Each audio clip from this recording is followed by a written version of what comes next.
देखो देखो कौन आया आदिवासी से देखो देखो कौन आया आदिवासी से आज के हमारे एक तीन एक समान इस कार्यक्रम के मुख्य अतिथि एक तीन एक हम समान सबके लोकप्रिय प्रत्याशी अरे क्या राजकुमार जी हो रहा है पहुंच गए। उनका जोरदार तालियों से स्वागत करेंगे, जोरदार तालियों से।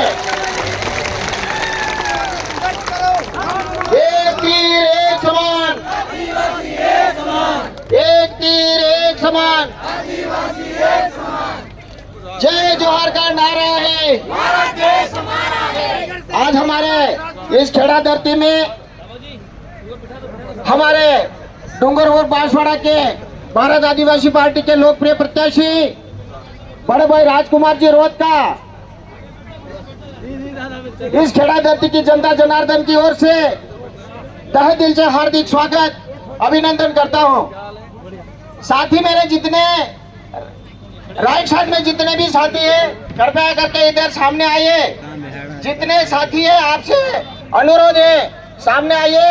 अगला वक्ता के रूप में भाई विजय जी खड़िया साहब से अनुरोध करूं वो आए और हम सबको संबोधित करें। विजय जी खड़िया साहब।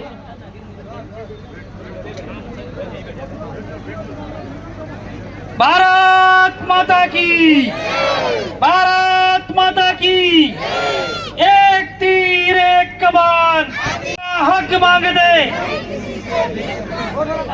आज इस छोटी सरवा के चुनावी सभा में उपस्थित हमारे लोकसभा राजकुमार जी अब राज करो।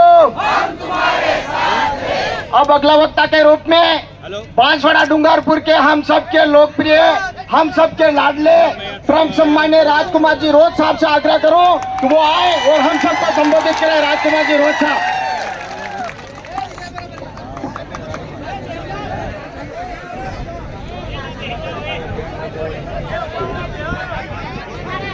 सबने जय जोहार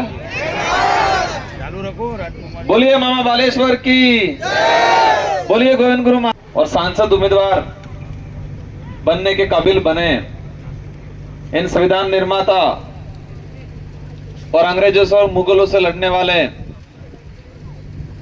शहीद हुए इन महापुरुषों को नमन। लोकसभा चुनाव बांसवाड़ा डूंगरपुर के इस दौरान आज कुशलगढ़ विधानसभा के छोटी सरवा में आयोजित कार्यक्रम में हमारे यहाँ के स्थानीय विधायक महोदया रमीला जी खड़िया हुरतिंग जी, इनका एक नाम था एक समय। हुरतिंग जी ने काफी संघर्ष किया और उसी संघर्ष का परिणाम आज आप सबके सामने है। इसी कड़ी में हमारे बांसवाड़ा के उप जिला प्रमुख भाई विकास जी, यहाँ के विधायक प्रत्याशी रहे बीएपी से राजेंद्र जी अमलियार, सरपंच संघ अध्यक्ष, समस्त सरपंच संघ पंचायत समिति सदस्य, दोनों पार्टियों के पदाधिकारी, बीएपी, कांग्रेस, साथ ही हमारे छात्र विंग की बात करें, एनएसआई, एबीवीपी, बीपीवीएम, एबीपी का भी नाम लिया क्योंकि मैं आते एक आदमी मिला था कि मैं एबीपी से लेकिन आपके साथ आया हूं। सभी साथियों को तहे दिल से धन्यवाद। और इस पांडाल में विराजमान हमारे बड़े बुजुर्ग, माताएं, बहनें, युवा साथी, पत्रकार बंधु, पुलिस प्रशासन, आज ये जो पांडाल भरा हुआ है उस पांडाल में जो बैठे हैं और पांडाल के तरफ जो चारों ओर खड़े हैं, वो जमीर जिंदा हुए जो लोग हैं, जिसके अंदर एक जुनून है, एक संकल्प है, एक आक्रोश है कि इस बार रगड़ा निकाल देना है, वो लोग बैठे हुए हैं आज यहां पर। मैं देख रहा था रास्ते में कुछ गाड़ियां जा रही थी उधर बांसवाड़ा की तरफ, आगे बहुत बड़ा झंडा लगा हुआ था, बेचारी महिलाएं बड़े बुजुर्गों को बिठाया था, उनके हाव भाव से, चेहरे से लग रहा था कि बेचारों को तुम्हारा इंदिरावास काट देंगे, बाथरूम काट देंगे, यूं डरा के ले जा रहे थे, ऐसा लग रहा था मुझे रास्ते में आ रहा था। तो उस जगह पे ले जा रहे हैं, वो व्यक्ति आ रहा है जो व्यक्ति आज देश के प्रधानमंत्री के पद पे बैठे हुए हैं। अगर एक प्रधानमंत्री लेवल का आदमी आता है, अगर वास्तविक लोकतांत्रिक व्यवस्था के तहत उन्होंने 10 साल राज किया होता तो आज बांसवाड़ा के अंदर उबाल आया होता, लोग इच्छा से जाते, लेकिन आज मजबूरी में जा रहे हैं। ये स्थिति बनी हुई है भाजपा की, 400 पार कर रहे हैं, लोग जाने के लिए तैयार नहीं है। पांडाल में, बांसवाड़ा में पांडाल बनाया, इस पांडाल में पहले उनके तय हुआ कि खुला पांडाल बनाएंगे, नीचे बिछात बनाएंगे। फिर मालवीय जी ने कहा कि लोग पता नहीं कैसे हो पाएगा, आधा पांडाल खाली रह जाएगा, कैसे करें? तो कुर्सियां लगा देते पूरे पांडाल में ताकि पूरा पांडाल भरा हुआ दिखेगा। आज आप खुद विचार करो, अपन अब यहां नीचे बैठे हैं, अगर इस जगह कुर्सी लगाते तो कुर्सी कहां जाती? ठेठ वो लास्ट दीवार लग रही है कि वहां तक जाती, और तो भी अपन इतने सारे कुर्सियों पे नहीं आ पाते, और कह रहे 400 पार। हालत खराब हो चुकी है। वर्तमान में यहां पर जो लड़ाई है हमारी, बीएपी से मुझे प्रत्याशी बनाया और हमारे कांग्रेस के वरिष्ठ लोगों ने, कांग्रेस हाईकमान ने, सबने मिलकर इंडिया गठबंधन के तहत मुझे प्रत्याशी बनाया। और मुझे खुशी है इस बात की कि समस्त पार्टियों के पदाधिकारी लोकतंत्र को बचाने के लिए, देश में जो तानाशाही हो रही है, देश में जो संविधान बदलने की बात कर रहे हैं, इन सारी मुहिमों के खिलाफ, ये जो सारे हथकंडे अपनाए जा रहे हैं, उनके खिलाफ आप सब एकत्रित हुए, एकजुट हुए। ये लोकतंत्र की वास्तविक पहचान है और यही ताकत है। ये संजोग जो आज बैठा है इंडिया गठबंधन के तहत, हमें सबको, आज मैडम है, आज मैं विधायक हूं, दोनों पार्टियों के पदाधिकारी हैं, हम सब लड़ रहे हैं। किसके लिए लड़ रहे हैं? हम सब अपने संगठन, और संगठन के लिए इसलिए लड़ रहे हैं कि देश में लोकतंत्र है, इसलिए संगठन बने हैं। बाकी लोकतंत्र नहीं होता तो संगठन नहीं बनते। देश में संविधान लागू नहीं होता और संविधान के तहत चुनावी व्यवस्था नहीं होती, लोकतांत्रिक व्यवस्था नहीं होती, तो देश में कोई पार्टियां नहीं बनी होती। पार्टियां इसलिए बनी है कि संविधान है, लोकतांत्रिक व्यवस्था है, इसलिए अनेक पार्टियां बनी है और हम सभी पार्टियों में हैं। लेकिन भाजपा जिस तरह से उस लोकतांत्रिक व्यवस्था को खत्म करना चाह रहा है, भाजपा जिस तरह से संविधान को खत्म करने की बात कर रहा है, अगर संविधान खत्म होता है, लोकतांत्रिक व्यवस्था खत्म होती है, तो हमारे पार्टियों में रहने से या पार्टियों में अलग अलग रह के लड़ने से कोई मतलब नहीं है। क्योंकि संविधान खत्म हो जाता है तो लोकतांत्रिक व्यवस्था खत्म होती है। आपको सुन के आश्चर्यचकित होगा, भाजपा के 3 से 4 सांसदों ने कहा कि 400 पार इसलिए चाहिए ताकि हम संविधान बदल सके। और यही बात मालवीय जी के मुंह से भी सुनी थी मैंने। बीच में एक वीडियो आया, मैं सोशल मीडिया के जो लड़के हैं उनको मैं सलाम करता हूं कि आप इतने कमाल हो कि पुराने इतने खतरनाक चीजें निकाल के देते हो। एक वीडियो आया था मालवीय जी का, और इस वीडियो में मालवीय जी कह रहे थे अगर देश में भाजपा आ जाती है, तब कांग्रेस में थे, तब भाजपा आ गई तो 10 साल तक चुनाव नहीं होने देंगे, इसलिए अपन को भाजपा को हराना है। कितना मालवीय जी ने खुद ने कहा कि भाजपा अगर आती है तो संविधान बदल देगी और 10 साल तक चुनाव नहीं होगी, 10 साल तक चुनाव नहीं होगा, ऐसी व्यवस्था भाजपा ला देगी। ये मालवीय जी के खुद के वर्ड हैं। अटलेस बागीदरा वाला कहीं एक दिन बागीदरा बड़े बुजुर्ग आदमी थे, उनसे विचारे मालवीय जी के जुमूस करूंगा, એટલે મોએ વિચાર કરી કે मैंने कहा काका नजुलगढ़ हमस में नहीं अब जू। मैंने फिर पूछा, मैंने कहा काका अब तो थोड़ा समझो, थोड़ा विचार करो, अवध बदलू पड़ेगा थोड़ो।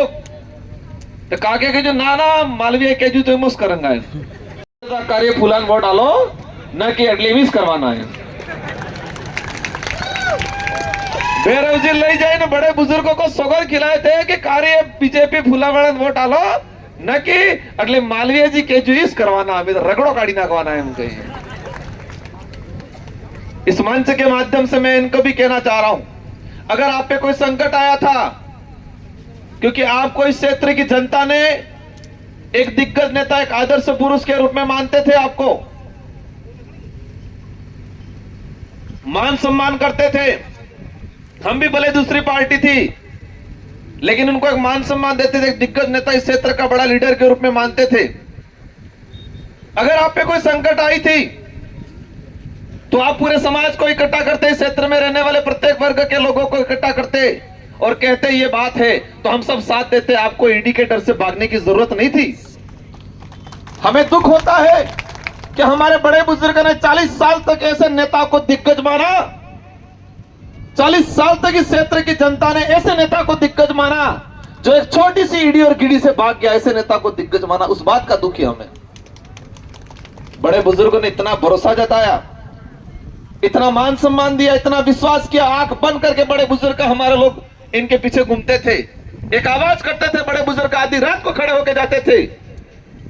40 साल तक उनको मान सम्मान दिया और जनता को चंद मिनटों में धोखा देके चले गए।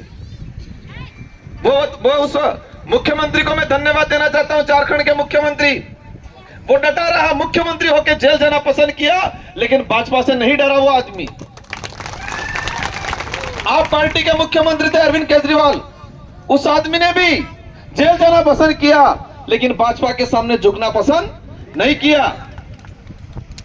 और हमारे इस नेताजी ने इस क्षेत्र में रहने वाली प्रत्येक कौम पे, हमारे आदिवासी समुदाय पे, इस क्षेत्र पे कलंक लगाने का काम किया है।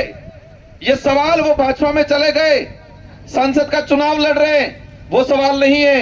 सवाल ये है कि आपने इस क्षेत्र में रहने वाले बड़े बुजुर्गों के भला कहीं के पड़ले में दुड़नाकवानो काम की। तो तुम्हें रंधावा जी ने कहा कि ये आदिवासी समाज अंग्रेजों से नहीं डरा था, ये आदिवासी समाज है, लेकिन आदिवासी समाज का एक नेता ईडी के डर से भाग गया, ये बोला उन्होंने। इस बात से हमें समझना पड़ेगा।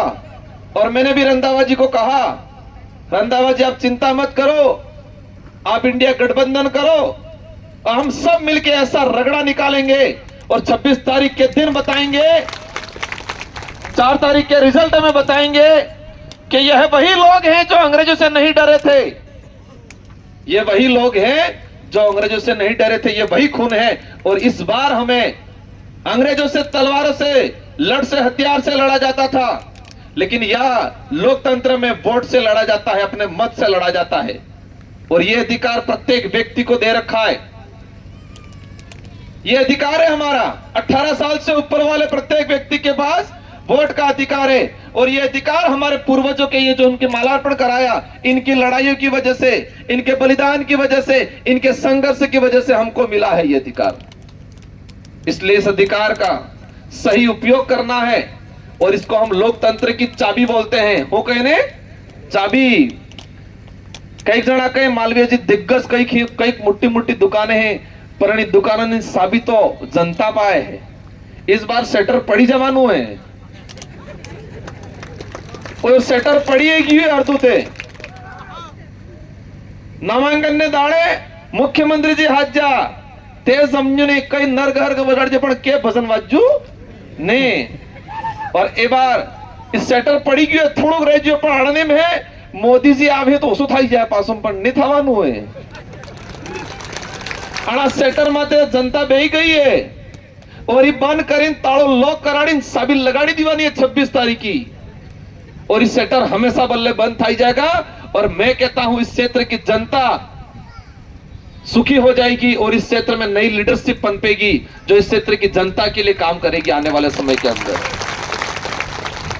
आज मोदी जी आए हैं, मैं पत्रकार बंधुओं के माध्यम से पूरे देश में ये बात पहुंचाना चाह रहा हूं। मणिपुर के अंदर आदिवासी महिलाओं को निवस्त करके घुमाया, तब आपको वो महिला आदिवासी महिला याद नहीं आई और आज कह रहे हैं बांसवाड़ा के अंदर आके नारी शक्ति सम्मान का कार्यक्रम करेंगे। आदिवासी महिलाओं को बिना कपड़े निकल करके मणिपुर में सड़कों पे निकलवाया और वही भाजपा की सोच थी, भाजपा की आइडियोलॉजी के लोगों ने ऐसा काम किया। गुजरात के अंदर राजपूत समाज का अगर इतिहास पढ़ते हैं, अगर राजपूत समाज में राजा का उसके साथ अनहोनी हो जाती थी तो वो रानियां अपने आप को अग्नि के हवाले कर देती थी और वही भाजपा ने कमेंट किया वहां और आदि राजपूत महिलाओं ने संघर्ष किया तो उसके साथ में बदतमीजी करने का काम किया है। इससे यह सिद्ध हो जाता है कि भाजपा महिला विरोधी है और मेरी माताओं बहनों से कहना चाह रहा हूं, आपको मजबूत रहना है। आपको मजबूत इसलिए रहना है कि इस देश से भाजपा को खत्म करना है और भाजपा को खत्म इसलिए करना है क्योंकि वो हमारे समाज को, आने वाली पीढ़ी को खत्म कर रही है, हमारी इज्जत को तार तार कर रही है भाजपा। इसलिए हमें मजबूत रहना है। वक्त तो ज्यादा हो गया, आगे भी समय है, लेकिन मैं बड़े बुजुर्गों को एक बात और कहना चाहूंगा। आपको गुमराह करने के लिए मालवीय जी का एक भाषण आया कि राजकुमार ने बहुत कह रहे आरटी पास को नौकरी लगा देंगे। इस पे मैं आना चाह रहा था। पहले उन्होंने क्या बोला, 5वीं पास, फिर हमने कहा 5वीं पास नहीं 5वीं अनुसूची, तो उन्होंने फिर बदला। हमने 5वीं अनुसूची के तहत ये कहा और उन्होंने जानबूझ के 5वीं पास कहा। अब उनको जनता को समझ में आ गया कि 5वीं अनुसूची के तहत अधिकार है, तब उन्होंने कर दिया 8वीं पास कर दिया। बड़े बुजुर्ग लोगों से आपसे अनुरोध है, 40 साल નું જે વ્યાજ है વ્યાજ સહિત વસૂલ કરવું है इस बार। 40 साल જે બેકુ બનાવ जा, एटलीस्ट कई जगह में लागे है पैसा कई काले हैं पहला, लेकिन सब ली कहीं अपड़ा से कर्जा काम करी नहीं आने जाए पहले कहीं। और कांग्रेस वाले बजार काटो रहे वो है क्योंकि तुम्हारो खाई पे खदड़ी ने पहला हट जाता रह जाए। अरे तमें बाजार मजबूत रहे वो है। और दोनों पार्टी के पदाधिकारी से मेरा विशेष अनुरोध है, ये लड़ाई राजकुमार अकेली या किसी एक दो जनों की नहीं है। मुझे इस उम्र में 2 बार विधायक बना दिया, वही मेरे लिए काफी है, लेकिन जनता ने भरोसा जताया सांसद के लिए, तो आप सबकी जिम्मेदारी बनती है कि रात दिन मेहनत करके जिताए। और मैं आपको आश्वस्त करता हूं, जैसे मैडम ने कहा, रमीला जी ने, कि एमएलए साहब आप दिल्ली जीत के जाओ, वहां हमारी बात रखना, हमारी भावना के अनुरूप काम करना। मैं यहां पर विधायक महोदय और सारी जनता को आश्वस्त करता हूं कि आप निश्चित रहे, जिस भावना से, जिस विश्वास से मेरे साथ अपने साथ जुड़े हो, मैं इस विश्वास पे खरा उतरूंगा और आपकी भावनाओं पे भी खरा उतरूंगा। मैं ये नहीं कहूंगा प्रत्येक घर में ये कर दूंगा वो कर दूंगा। मालवीय जी, कहीं मैं विकास के लिए गया हूं, कहीं मैं विकास के लिए गया हूं भाजपा में, पर विकास जी हमारे साथ हैं यहां। क्या कह रहे, मैं तो विकास के लिए गया हूं भाजपा में, लेकिन विकास जी बामणिया तो यहां है। 25 साल तक जिला प्रमुख के पद पे रहे, मालवीय जी रहे, उनकी मैडम रहे 25 साल तक। और ये बताइए कि कुशलगढ़ में क्या किया 25 साल में। विकास जी को साइड करके रखा और वो विकास उनका करते रहे। इसलिए हम सबकी जिम्मेदारी है, ये चुनाव चिन्ह अपने बीजों कहीं ध्यान नहीं रहे। हमारे गुरु और पूर्वज के गए कि सोता सुखनी चेली वारी, स्वतः जुगनी सहेली वारी तो આપણે અને ચાલ ખીલજી બે નામ રાજકુમાર વાળો ફેર કરીને એક તો અહીંયા કુશલગઢ નો કેકનો ખેમ કે આરએસએસ નો આદમી સટ્ટાધારી एक हमारे पिलावड़ में सट्टाधारी मैं एक बात समझ में नहीं आप जो मालवीय जी दिग्गज जिम करें लेकिन मालवीय जी अटला बैला ही भाई राजकुमार रोज कोई ताकतवर थोड़ा है कल परसों का लड़का है आना भाई बेदन गाड़ी लेकिन पेट्रोल डीजल पड़ा पर फापा पड़े और तमें 40 साल तक राज की दुए अगर जनता नो भलो की दुए तो समाज बल्ले लड़ जावे ता हक अधिकार बल्ले लड़ जावे ता तो तमें आ हेलिकॉप्टर दौड़ाबो नहीं पड़ता रोवानो काम नहीं करो पड़तो। ये वक्त आ गया है हमारी ताकत को बताना। पहले दिल्ली और जयपुर के मीडिया भी बांसवाड़ा डूंगरपुर को नजरअंदाज करते थे। दिल्ली जयपुर वाला पत्रकार कहता हाँ बांसवाड़ा डूंगर ठीक है। ये बार दिल्ली जयपुर वाला कहीं बांसवाड़ा जोरदार है, हम कहीं बांसवाड़ा जोरदार है नहीं दिल्ली जयपुर के सब पत्रकार आ गए हैं तो बांसवाड़ा जोरदार है, हम कहीं बांसवाड़ा भी जोरदार है और बांसवाड़ा की जनता भी जोरदार है और इस बार रगड़ो काटी दागवानी ये तरीके थे। इन्हीं शब्दों के साथ आप सबको धन्यवाद। मैं मैडम को, दोनों पार्टियों के पदाधिकारियों को, आम जनता को आश्वस्त करता हूं कि सबको साथ में लेके चलने की मेरी कोशिश रहेगी। आपकी जो उम्मीद है उन उम्मीदों पर खरा उतरेंगे क्योंकि ये विचारधारा ऐसे सिर्फ राजनीति करने के लिए नहीं बनाई गई है और सिर्फ राजनीति करने वाला आदमी होता है वो इधर से इधर ईडी की तरफ भागने लगता है। लेकिन अब ध्यान रख वो है कि भला ईडी थे कि ना इन भाजपा में बसी गया है लेकिन आपड़ो भाई गीडी है। ईडी से जरूर बच गए लेकिन 26 तारीख इस गीडी से बचने वाले नहीं हो। ये गीडी हेतन हाथ में है। 26 तारीख की ध्यान रख वो आपने तारीख थे कि मतदान करवी है, कंफ्यूज नहीं था वो है। मावजी महाराज के गए, मामा बालेश्वर जी भी के गए। अगर हम उनके अनुयायी हैं तो हमें ध्यान रखना है सोता सुगनी सेली वारी 4 नंबर माते आपड़ो बटन और परिणाम भी 4 तारीख की सावी रही। एक संजोग इतना मिल रहा है जोरदार कि सोता सुगनी सेली वारी 4 नंबर माते चुनाव चिन्ह और 4 तारीख की परिणाम, एक संजोग मिल रहा है ये जोरदार। इन्हीं शब्दों के साथ बड़े बुजुर्ग, माता बहनें, हमारे जनप्रतिनिधि, आप सबको धन्यवाद, आभार। जय जोहार, जय भारत, जय संविधान। बहुत बहुत धन्यवाद। हमारे लोकप्रिय प्रत्याशी भाई राजकुमार जी रोज साहब ने पूरा विस्तार से बताया।